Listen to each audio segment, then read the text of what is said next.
Akkam jirtu hordoftootaafi kabajamtoota kiyya ani Yosef Dalasaati. Viidiyoo kana irratti afaan Chaayinaa fi macaafni qulqulluun akkamittiin akka inni wal deeggaru haala tokko tokkotti walii wajjin ilaallaa hordofaa. Jalqaba irratti seenaa afaan Chaayinaa yoom akka eegaleetii fi macaafa qulqulluu wajjiniitiin immoo akkamiin akka inni wal deeggaru haala tokko tokkotiin waliin ilaallaa.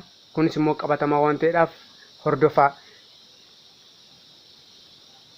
Seenaan afaan Chaayinaa gaafa qoratamu afaan Chaayinaa bifa fakkiitiin kan isaan uummanni yookiis daldaltoonni biyya Chaayinaa keessaa itti walii eegalanii.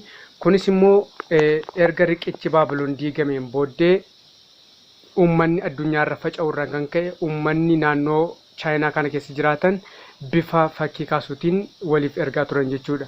Kunis immoo fakkiin kun gara sirna barreeffamaa ammaa kana qabatee akka inni argamu kan taasifame dhaloota Kiristoosiin dura bara 2500 jechuudha. Kana jechuunis immoo macaafni qulqulluun naannoo 1445 waan barreeffameedhaa fi garaagarummaa waggaa 1000 jechuudha.